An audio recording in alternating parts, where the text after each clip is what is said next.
Bueno, vamos a saludar ya con nuestro primer invitado. Le damos la cordial bienvenida a Hugo Godoy, especialista en comunicación política. Y en esta mañana vamos a hablar sobre las elecciones que se han dado en Venezuela, la proclamación de resultados. El resultado ha sido a favor de Nicolás Maduro, con 51.20% de la votación para Nicolás Maduro y el otro 44%, si no me equivoco, es para Edmundo González. ¿Cómo está, Hugo? Gracias por acompañarnos en esta mañana aquí en Ecuador en directo. ¿Cuál es su percepción de lo que se está viviendo en Venezuela? El día de ayer, pues, se dieron protestas en Venezuela. Han derribado dos monumentos del expresidente Hugo Chávez. ¿Qué criterio merece todo lo que se está viviendo en Venezuela en este momento y lo que se vive fuera de Venezuela? Porque acá en Ecuador y en otros países del mundo, pues la noticia es súper escandalosa, ¿no? Que sí, que ya están a punto casi que de derrocar a Maduro. ¿Qué criterio merece? Muy buen día, gracias por la oportunidad. Para mí es un honor, un gusto estar con este medio de comunicación Ecuador en directo. Gracias, Jaime, gracias a todos ustedes. Y para el pueblo ecuatoriano que me puede escuchar en este momento, bueno, nosotros hacemos análisis e investigación de toda la región y tenemos dos productos que son bastante relevantes para nuestros clientes y amigos. El uno es el índice de mandatarios que podrían no terminar su mandato, que tiene que ver con la ingobernabilidad.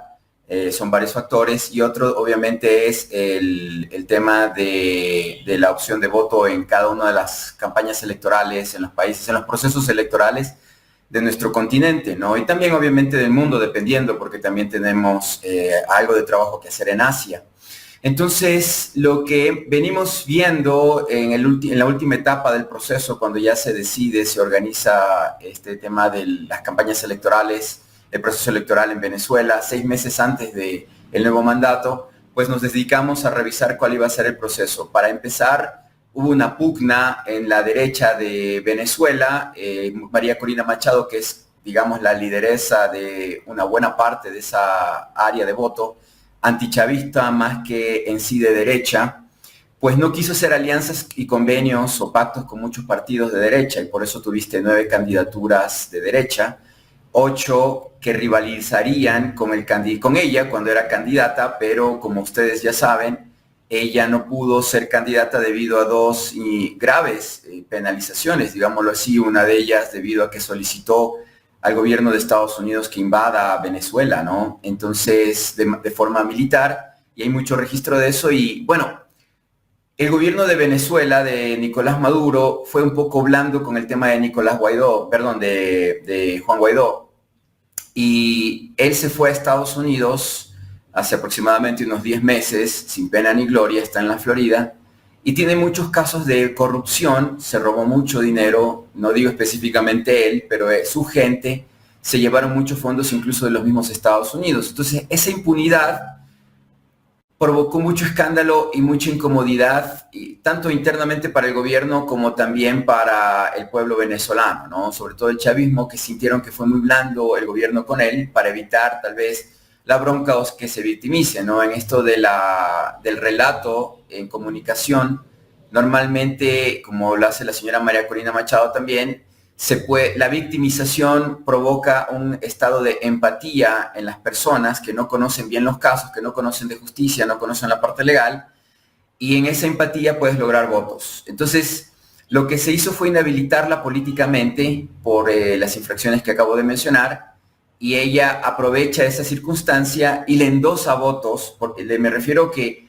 le quitan los derechos políticos, pero está libre, y le endosa los votos y realiza una campaña electoral a favor de quien ella escoge para la candidatura, que sería González. Ahora, nosotros hasta la semana pasada, entre lunes y martes, fue el día más complejo de analizar la intención de voto en Venezuela. De hecho, en un día específico nosotros emitimos un comunicado en que el señor González tenía una intención de voto del 39%, mientras que el presidente actual Maduro tenía 38%. pero nos faltaban datos de Venezuela sobre la intención de voto de las ocho candidaturas adicionales, que podrán decir, no, también había de izquierda, no, eran de centro-izquierda, que para mí en la parte ya práctica, en todos mis años de experiencia en campañas y también en gobiernos, el centro-izquierda es derecha. Es una especie de relato simplemente para ocultar una tendencia. ¿Cómo qué partido acá en el Ecuador, más o menos? Centro-izquierda podría ser, por ejemplo, el caso de Noboa, que se decidió en campaña electoral proponerle al votante ecuatoriano decir que él no es izquierda, que él no es derecha radical, como era Noboa, como es el anterior presidente Lasso, sino que él es más bien una izquierda no tan radical como supuestamente sería la Revolución Ciudadana, o como una ideología o una tendencia más sectaria, regional, que sería Pachacuti. Ayala Mora también podría ser, ¿no? Ayala Mora sería centro de izquierda también, ¿no? El Partido Socialista, recordemos que Rafael Correa se lanza la primera vez como candidato en una alianza de izquierdas, y también eso fue el caso de Lucio Gutiérrez, que fue apoyado fue candidato del Partido Socialista aquí del Ecuador, con Pachacuti, ¿no? Y al final él traiciona ese centro dentro de su gobierno por la tendencia que existía en la región, se alía con Chávez, se alía con Evo Morales y se va un poco más a la izquierda, ¿no? Entonces, Correa es un proceso de izquierdización o de socialismo, porque su presentación como candidato no era como la de Noboa, más bien era de concertación, de diálogo entre izquierdas y derechas, y hasta esa fecha, en el Ecuador, cuando gana Rafael Correa, si bien es cierto, hubo un gobierno de izquierda, la izquierda democrática de Rodrigo Borja, de todas maneras fue cooptado el poder de aquel entonces de Rodrigo Borja y se crea el febresborgismo, que al final, por cosas que no vamos a hablar en este momento, Rodrigo Borja tuvo que someterse al poder del expresidente anterior, que fue León Febres Cordero, y gobernó Febres Cordero detrás de Rodrigo Borja. Entonces, técnicamente nunca hubo una izquierda que gobernara Ecuador. La primera izquierda se da en una ruptura, en una traición, se podría decir, de Rafael Correa hacia las bases, que lo llevan al poder, y ya en su segundo mandato se empieza a vivir un giro realmente hacia el socialismo, cuando a Moreno lo envía de agregado especial de la ONU en Ginebra, cuando saca un montón de gente que lo puso en el poder, incluyendo a Larrea, se pelea con Ayala Mora, y empieza a gobernar una verdadera izquierda, empieza a venir Chávez más seguido, hay un acercamiento con Cuba, con Rusia, con China. Entonces, el Ecuador vive realmente un proceso de un camino hacia el socialismo, más o menos, que duró unos 5 o 6 años. Esa fue la etapa de Jorge Glass, en donde se vive una previa hacia el socialismo, que es el capitalismo industrial, y ese capitalismo industrial se lo ve cuando se crea esto de las estructuras de esos proyectos emblemáticos estratégicos, por ejemplo, hidroeléctricas, por ejemplo, industria del acero, eso es un camino a la industrialización, un capitalismo industrial que es previo hacia un golpe hacia el socialismo. Eso se vivió en China, eso se vivió en Venezuela, y claro, eso prendió las alarmas y eso provocó lo que conocemos como esta persecución judicial, mediática que se dio en los países que estaban en ese proceso. Venezuela es ese mismo proceso, y para terminar con lo que pasa con la semana pasada, nosotros recibimos una intención de voto del 5% de esos candidatos de centro izquierda y de derecha, que era del 4 o 5%. Entonces, nosotros, ¿qué tuvimos que hacer el fin de semana? En las madrugadas. Quitarle, obviamente, tuvimos que ponderar los votos de González con esos votos, porque es de la misma cancha, ¿no? Tienes que sacar un jugador para meter otro en ese mismo equipo.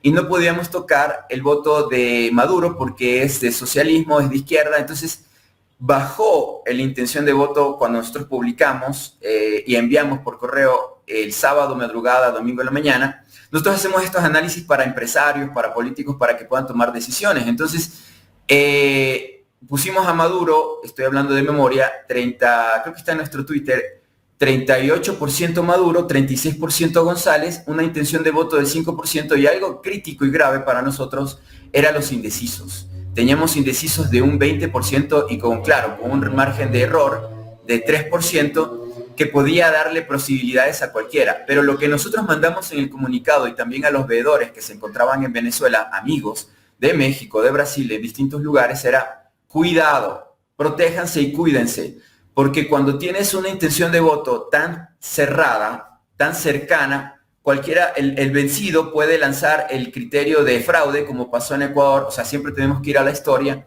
En el 2017, Guillermo Lasso lanza un relato de que había fraude en Ecuador. ¿Cuál era el porcentaje de diferencia entre Maduro y González? Cuando nosotros lanzamos nuestra opinión de voto era de aproximadamente 3%, 2.7, 2.8, arriba, que nosotros redondamos a 3. Pero tenías unos indecisos del 20 al 23% que no iban a decir su voto, sino en la papeleta, ¿no? Por el miedo, porque ganando Maduro. Empezó a encenderse, ganando Maduro. Entonces, eso te daba otro 3% más de error que podía ser para Maduro, como podía aprovechársele para el caso de González. Pero en todos los análisis que yo hice en Argentina, en Chile, que me llamaron, que fui a medios, yo decía siempre que González, si le ganaba a Maduro, no podía pasar de un 1.8, de 1.5. En el mejor escenario posible podía ser de 2%, pero jamás lo que dice María Corina Machado de que ganaron con un 70%. Lo dice Capriles en Venezuela, Randolph, lo dice Leopoldo López, el criminal que está escondido en España, lo dice también Guaidó en la Florida. O sea, ellos dicen tener un margen de ganancia de González sobre Maduro de cerca del 30%. Eso es imposible. Nosotros somos profesionales. Nosotros nunca nos hemos equivocado. ¿Cuál fue la ficha técnica de esta encuesta? Nosotros trabajamos con encuestas locales en distintos países y más o menos tuvimos un margen de un universo, si se puede decir, casi en la mayoría de los estados de Venezuela. Estamos hablando de que nosotros hacemos una verificación con nuestros socios aproximadamente de 20.000 a 50.000 muestras, ¿no? A nivel nacional.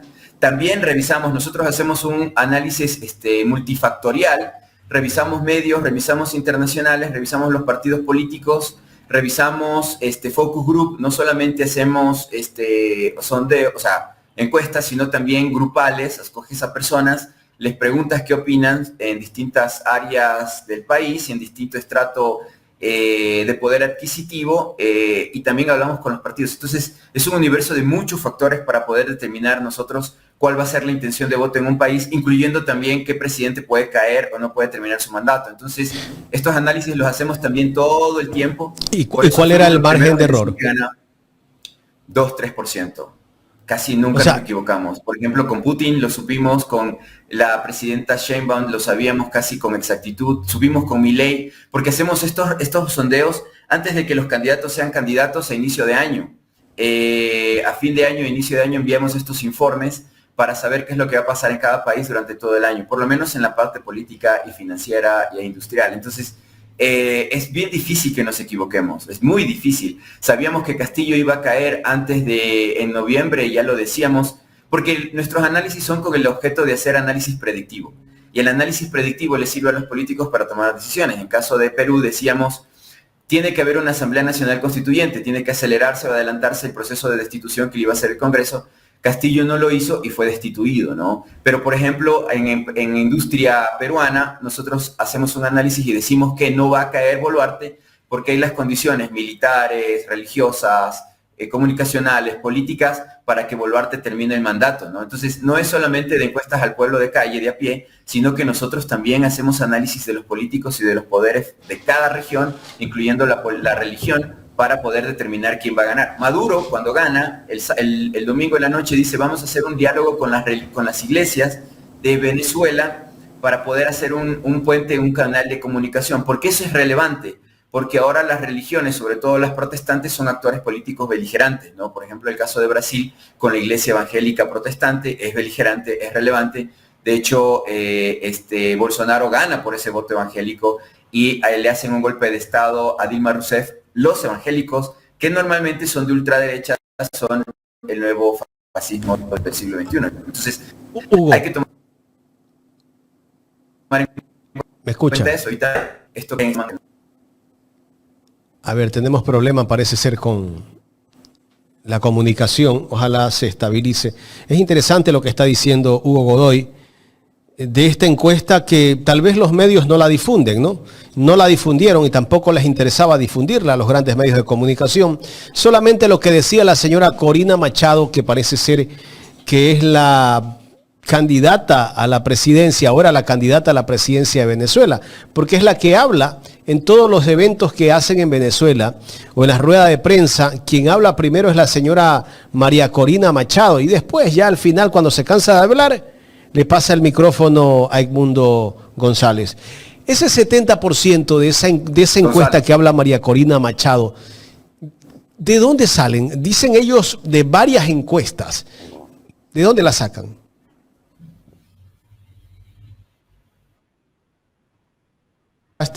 No.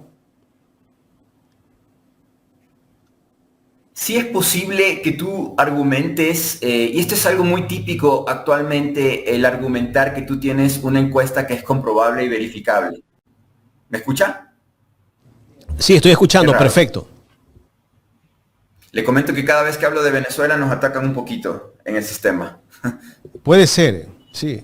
Nos ha pasado esta semana, la verdad. No entiendo por qué tenemos problemas de internet. Bueno, ahí seguimos. ¿Aló? ¿Me escuchan? Sí, te escucho.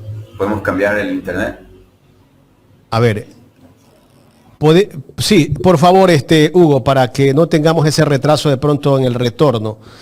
O salga y vuelva a entrar para ver si recuperamos de una manera más estable la señal. Gracias a toda la audiencia que está conectada. Le voy a pedir que ponga el like, que ponga ese me gusta en el canal principal. No se olviden que tenemos también en vivo un canal alterno que se llama Ecuador en Directo TV. Quienes están en vivo por el principal, después de un rato, los invitamos que también se suscriban al canal alterno que es Ecuador en Directo TV y también le den el like a la transmisión. Gracias a toda la audiencia. Un saludo para los que siempre son fieles seguidores. Omar Novoa, ¿quién más está por acá? A ver, Juanaria Quintana, fiel seguidora. A todos los que están siempre pendientes de este programa les envío un fuerte abrazo. Me avisa si ya tenemos al invitado. Está en retraso. Algo ocurrió con la comunicación y él está aquí en Ecuador, no está en Venezuela.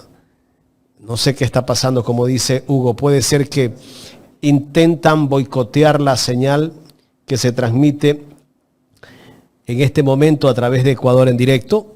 Puede ser, o tal vez puede ser un problema técnico, pero bueno, en todo caso hay que seguimos intentando.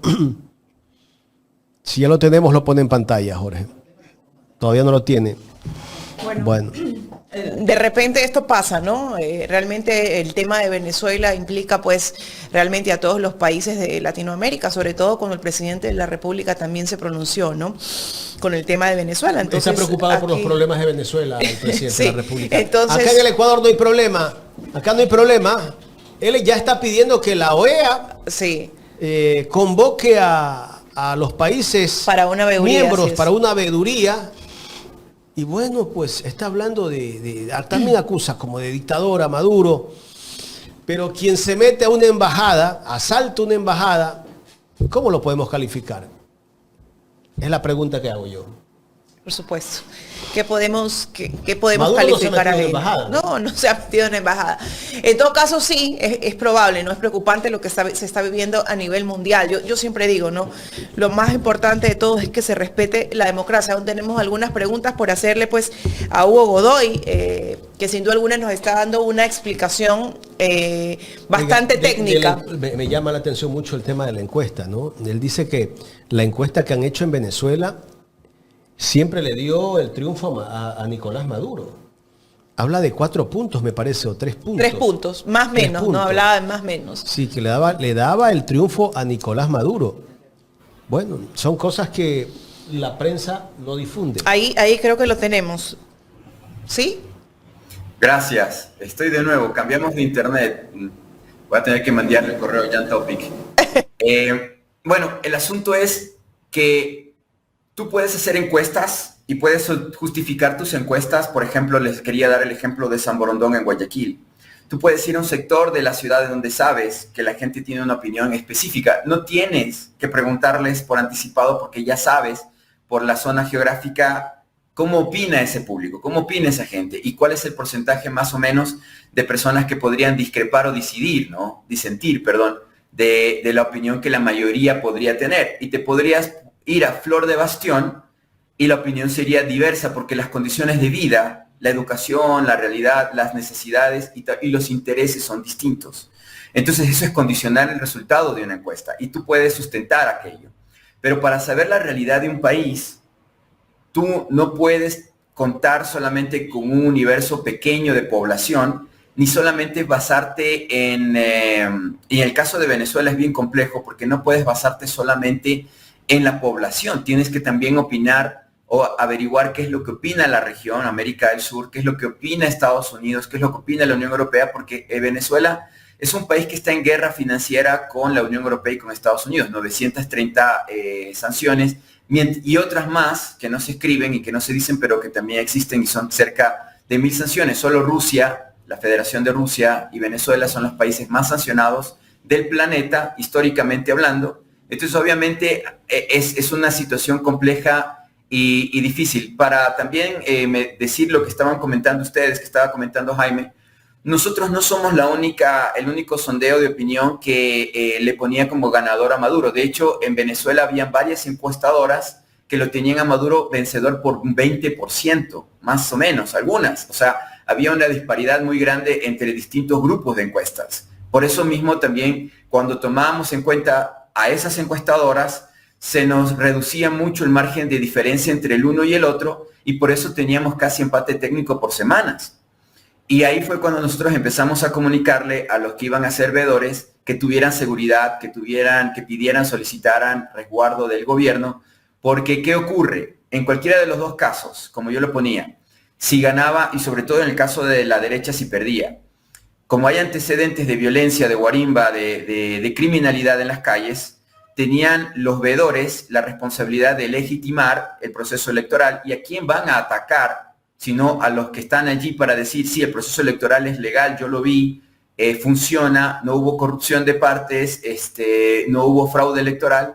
Entonces los que están enojados, que han perdido y que están muy cerca de 1, 2 o 3 puntos de ganar, pues van a ir contra ellos, y eso ocurrió ayer. Ayer hubo desmanes afuera del Hotel Marriott, donde está una buena parte de los veedores en Caracas, y la policía tuvo que resguardar con mayor seguridad el área porque iban por ellos. Entonces, esta es la condición. Obviamente Venezuela tiene un pasado de este tipo de cosas. Cuando Capriles Randowski pierde por 300.000 votos, murieron más de 11 personas en Venezuela por desmanes. Y esto es lo que estaba también mencionando en Quito. Cuando Lasso pierde las elecciones y no tenía el respaldo de documentación, salieron a gritar que iban a quemar Quito. Y casi tenemos una protoguerra civil en la ciudad de Quito. Entonces hay que tener cuidado con ese tipo de cosas. Pero es la verdad, en este tipo de procesos y en democracia, un voto puede darle la victoria a un mandatario y así tiene que respetarse. Perdón. Hugo Godoy, buenos días. Carla Aro le saluda. Un placer conversar con usted. A ver, pero el día de ayer la derecha, la oposición de Nicolás Maduro, obviamente vendría a ser liderado por María Corina Machado, decía que tienen documentación, que tienen la documentación que afirma que ellos han ganado. ¿A qué documentación específicamente se refieren ellos o qué podrían tener para ellos asegurar que han ganado y pedir pues todo un escrutinio de cada una de las actas? Bueno, ayer también en la mañana, cerca del mediodía, salió el presidente de Panamá a decir abiertamente que había fraude electoral y se contradecía en el mismo discurso al solventar el que Panamá iba a retirar su equipo diplomático de Venezuela por este mismo hecho, pero después dice queremos que se revisen las actas. María Corina Machado lo que dice es que tiene un número de actas específico que le da la victoria a González, ¿no? Pero si ayer mismo tuviste a gobiernos pues se podría decir de tendencia de derecha, en la región, tenemos una dictadura en Perú, que debió haber llamado a elecciones ya antes de que termine el año pasado, pero se va a quedar de largo y no sabemos hasta cuándo, porque tienen contubernio con poderes del Perú. Ellos también no reconocen tampoco el proceso electoral. El canciller de Perú dice, hay fraude, pero queremos ver las actas. A ver, si tú dices algo, si tú sustentas algo, si tú afirmas algo, tienes que tener pruebas de ello, sobre todo en lo legal. No puedes solo decirlo, porque también eso es una mentira, es un perjurio, es una calumnia, y en el caso de elecciones puedes provocar muertes. Entonces, hemos visto en España, en Perú, en la Argentina, en el Uruguay de la calle Po, en todos estos gobiernos de derecha, vemos incluso los que los inducen a salir a decir esto, que es el Departamento de Estado, Blinken, de Estados Unidos, dijo más bien que hay que tener cierta mesura y hay que revisar. Hacen que otros lancen la piedra, les piden, los obligan, les ordenan hacerlo, pero ellos en sus declaraciones son un poco más mesurados. Entonces, incluso Kamala Harris, vicepresidenta de Estados Unidos, que está de facto gobernando Estados Unidos en este momento y es candidata, también pidió un poco de paciencia y de espera. Entonces, lo que vemos de María Corina Machado es la misma, tratar de unirse a ese enfoque que en inglés les llaman framing, que tiene otra traducción, pero podríamos decir una palabra un poco más puntual respecto a esto, que se enfoque la población y el discurso, el relato, en una sola parte de la fotografía, de la imagen, que ni siquiera es la parte real, sino que solamente en una parte muy reducida, que es el relato de ellos, que significa que hay pruebas relativas a que hay fraude, por las encuestas que ellos mencionan que les daban una ventaja del 70%. En campaña electoral se juega mucho a esto. Yo he hecho campañas electorales y también para tratar de sustentar un relato, es decir, el triunfalismo, en este caso de Corina Machado, de González y de este PUD, de este grupo de partidos de derecha, la fundamentación es el fabricar pruebas. Y con esas supuestas pruebas, las encuestas, creas algo, manipulas a la población en esto que popularmente se llama efecto rebaño en academia, si quieres decirlo en aulas, pero podríamos decir que en comportamiento organizacional la población mayoritaria siempre tiende a seguir al rebaño, es decir, a la mayoría. Entonces, si tú dices que encuestas, dice que la mayoría dice que el color de moda es el rojo y no el verde, entonces la gente, una buena población que se deja llevar por el efecto rebaño, por la mayoría se va a poner vestidos rojos o camisas rojas, aunque no les guste el color rojo. A eso se aduce, por eso yo creo que a veces el tema de las encuestadoras debería ser más regulado, más controlado, más revisado, porque afectan el proceso de análisis crítico de la población, de cualquier población en el planeta, y obviamente puedes lograr la manipulación a través de este efecto rebaño. Entonces ellos tratan de decir, sí, nosotros ganábamos con un 70, con un 80%. Si se dan en cuenta, en muchos países se exageran los resultados de esas supuestas encuestas con el objeto de darle prioridad al mandatario. Por ejemplo, nosotros en Ecuador tenemos, hasta hace 15 días del último sondeo, veíamos una popularidad de Noboa del 23%. Y que está en decadencia, está en caída, pero las encuestadoras que buscan subirlo de popularidad a Noboa dicen que está en un 50, un 55, o sea, exageran demasiado la realidad para hacerle creer al que no hace análisis, al que ve la fotografía, al que lo pueden inducir, que es una buena parte de la población, hacia enfocarse en una parte de una imagen que es gigantesca, que es de miles de megapíxeles, en una pequeña porción que ni siquiera es de color que ellos dicen, ¿no? Puede ser, perdón el ejemplo para tratar de entenderse estos temas técnicos, pero ellos dicen que es de color verde cuando realmente es de color rojo, ¿no? Por volver a ese mismo ejemplo, y eso se llama guerra informativa, guerra cognitiva. Entonces, eso es lo que se está haciendo, guerra cognitiva, ¿no? Pero obviamente si te vas a revisar las encuestas, si te vas a revisar los polls, tú te das cuenta de que ellos hacen un universo muy pequeño. No, sí hay una encuesta, eso es real, pero encuesta ¿a quién? ¿A qué personas? ¿De qué estrato? ¿De qué situación? Entonces, no puedes realmente mapear toda una imagen gigantesca con una cantidad muy limitada de información. Tú puedes sospechar y puedes con la sospecha también crearte un criterio simplemente de algo que yo suelo decir,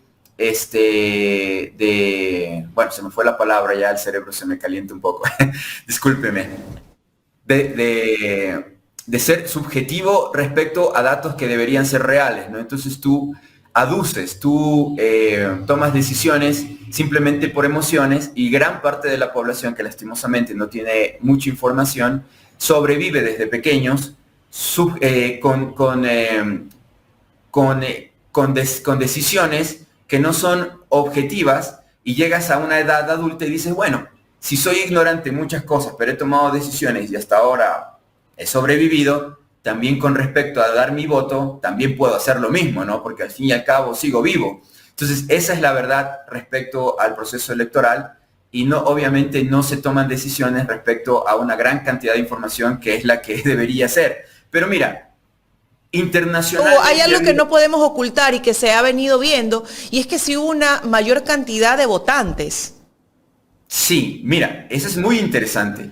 Nosotros teníamos, y hasta la fecha tenemos, un número muy grande de indecisos en Venezuela, y también eso anulaba completamente las encuestas que solamente es preguntarle a una persona. ¿Por qué? Porque en Venezuela existe una persecución ideológica. Tú migras por 3 razones. Migras por pobreza o miseria, por hambre. Migras por violencia, que es lo que le pasa al Ecuador, El Salvador, etcétera. Y migras también por ideología política. O sea, por persecución. Eso pasó en los 70, 60 de nuestra región con el Plan Cóndor o Plan Infamia, como le digo yo. Y en Venezuela, si una encuestadora de la derecha te pregunta a ti, ¿por quién va a votar? Y tú dices, voy a votar por Maduro. ¿Pero por qué? ¿Por qué va a votar por Maduro? ¿Usted sabe quién es Maduro? ¿Usted sabe lo que ha hecho? Entonces la gente prefiere callarse. Mire, estoy ocupado, estoy yendo a trabajar, estoy yendo a comprar, no tengo tiempo. Sí, voy a votar. O no sé por quién voy a votar. Discúlpeme, no sé por quién voy a votar. ¿De acuerdo? Entonces tenías una cantidad muy grande de votos ocultos, de lado y lado, porque en Venezuela hay polos muy fuertes, ¿no? Sobre todo yo debo decir que en calle y en pueblo, el pueblo más poderoso es el chavismo, totalmente, porque tienes una estructura muy organizada en Venezuela que es chavista.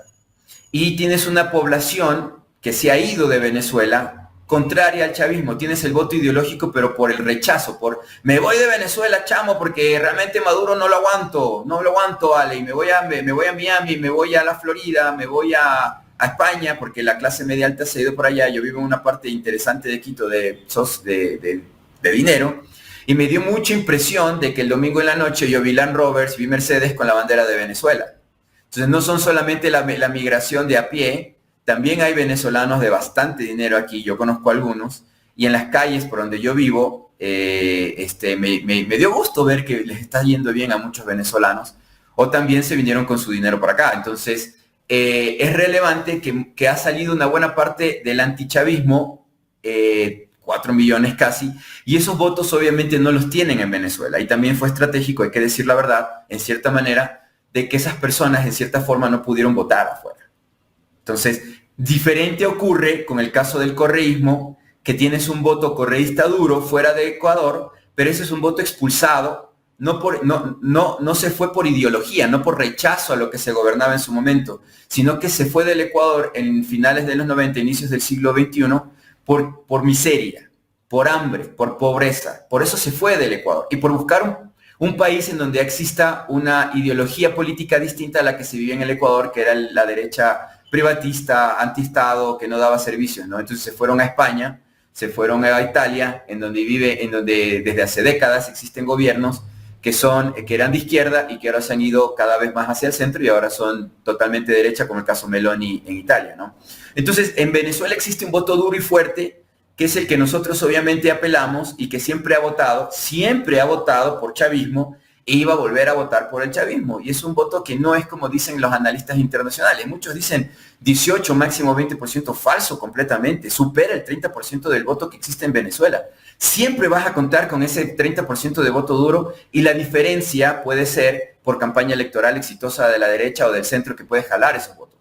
Pero en Venezuela es un país muy político. Venezuela es un país muy político. Y la izquierda jamás va a votar por centro porque saben que el centro es una derecha engañosa. Entonces, tienes el 38%. Ahora, perdón, antes de terminar. Nosotros cuando dijimos 36, 32, 38, no estamos ponderando de los votos válidos. Ya después del domingo, ¿qué hace el CNE, el Consejo Nacional Electoral? Se llama igual que en Ecuador porque la Constitución de Venezuela es prima hermana de la de Bolivia y la de Ecuador.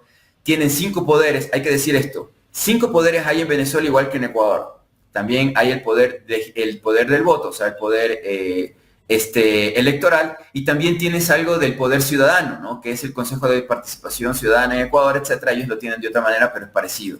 Pero solo tienen una sola vuelta electoral, que es lo que lo hace muy interesante y que sería interesante, y le digo a medios como ustedes, que es interesante que se armen foros o discusiones o conversaciones de si es relevante tener 2 vueltas electorales o una.